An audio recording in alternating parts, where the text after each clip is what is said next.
बारिश में गरीब माँ की 5 बेटियों की घास ड्रेस और छाता। माँ और कितनी देर तक कपड़े छीलोगी आप? मुझको भूख लगी है, कुछ बना दो खाने को। देखो कितनी मस्त बारिश भी हो रही है, गलम गलम पकौड़े बना दो ना। पारुल को तुतलाकर बोलते देखकर उसकी चारों बड़ी बहन बबीता, सिमरन, धानी, नैना लोटपोट होके हंस पड़ती हैं।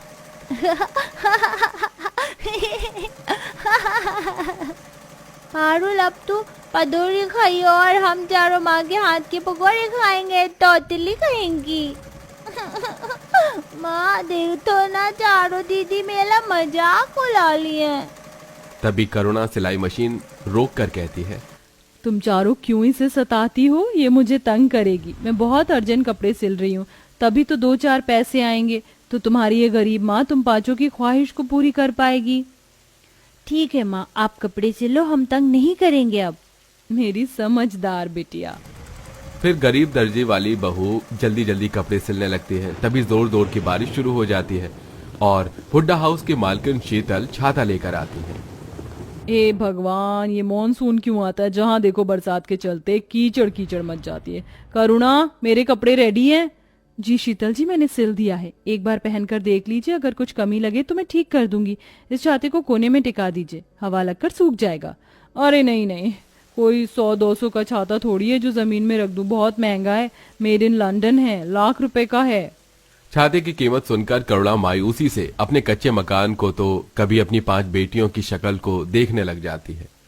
सचमुच अमीर लोगों के लिए शौक बड़ी चीज है, और एक मैं गरीब माँ हूँ जो इतनी मेहनत जतन करके भी अपनी बेटियों को ना तो ढंग का खिला पाती हूँ और ना अच्छे कपड़े दिला पाती हूँ। इन्हें फटे कपड़ों में देखकर मेरा कलेजा कितना कचोटता है।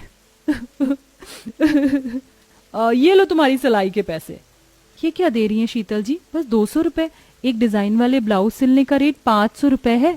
500, 200 तो सादा ब्लाउज का भी रेट नहीं है।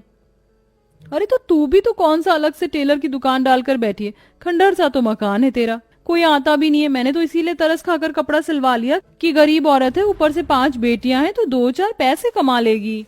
ज्यादा झिकझिक करना ठीक नहीं होगा। वैसे ही बरसात के मौसम के चलते महेश जी का काम पहले ही नहीं चल रहा है।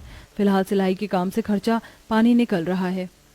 ऐसा सोचकर गरीब करुणा कस्टमर का दिया कम पैसा ले लेती है।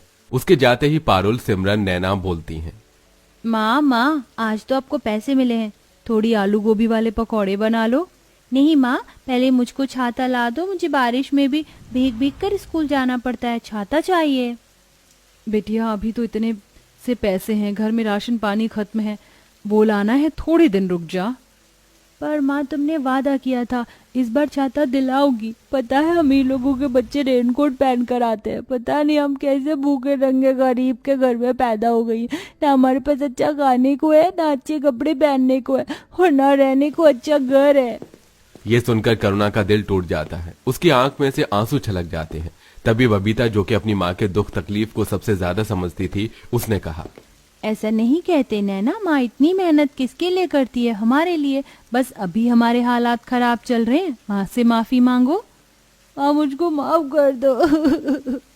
कोई बात नहीं मेरा बच्चा। अच्छा, आज पैसे मिले हैं ना, मैं पकौड़ी वाली कढ़ी चावल बनाती हूँ, मैं राशन लेकर आती हूँ।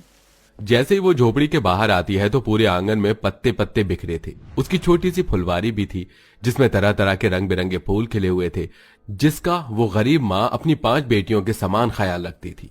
अरे वाह, मेरी फुलवारी कितनी प्यारी लग रही है, मगर बारिश से पत्ते भर गए हैं, साफ कर देती हूँ। सफाई करके वो सामान लाकर खाना बनाकर 5 को परोस कर देती है। वाह माँ, क्या लाजवाब कढ़ी पकौड़ा बनाया है आपने, मजा आ गया। धानी, हमारी माँ है ही इतनी टैलेंटेड, उन्हें टेलर का काम भी आता है, और बारिश के मौसम में तो माँ के हाथों का मस्त कढ़ी चावल खाकर मजा आ जाता है। ऐसे ही दिन बीतते हैं। मानसून के चलते रोज रोज ही मूसलाधार बारिश पड़ती है।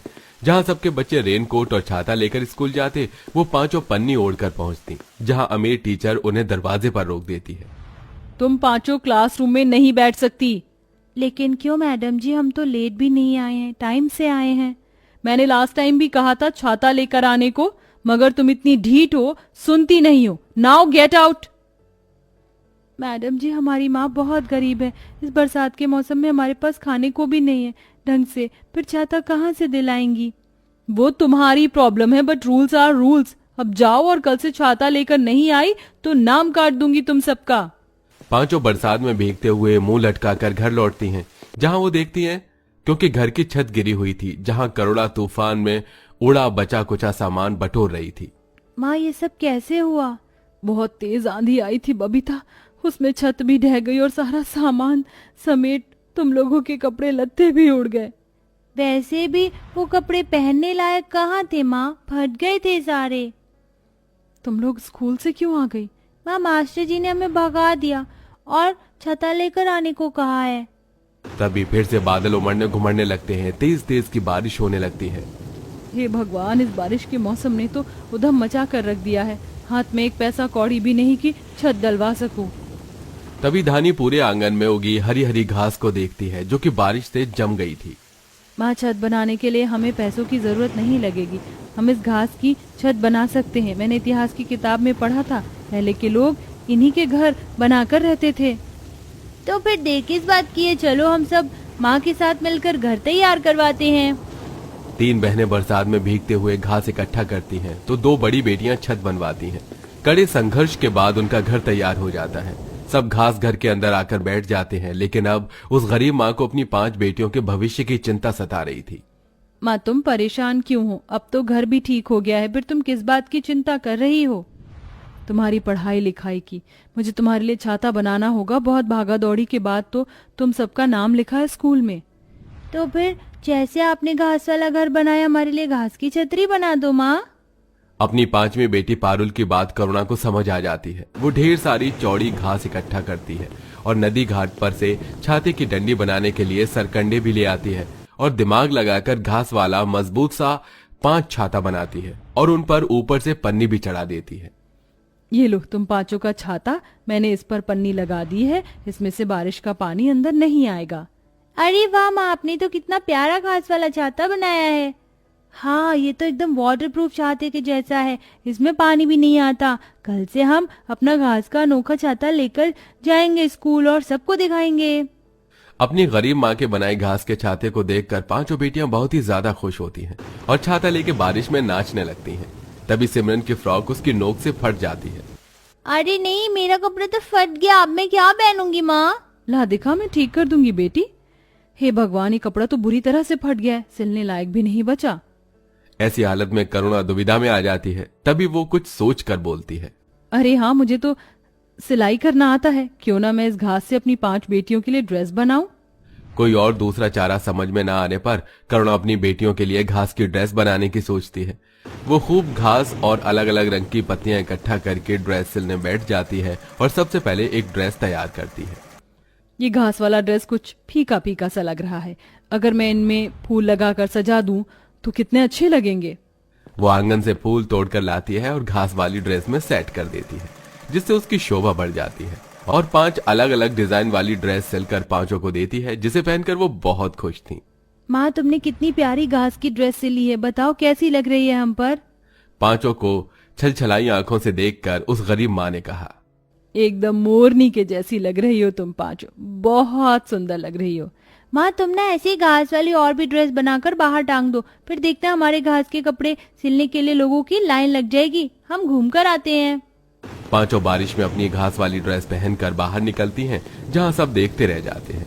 उधर करुणा साड़ी सूट बनाकर शो पीस में लगा देती है, जिसे लुभाकर बहुत सी औरत हरे रंग की ड्रेस बनवाने के लिए अड़ोस पड़ोस में से निकल कर आती हैं और कोई घास का सूट तो कोई घास की साड़ी ब्लाउज सिलने का ऑर्डर दे जाती है।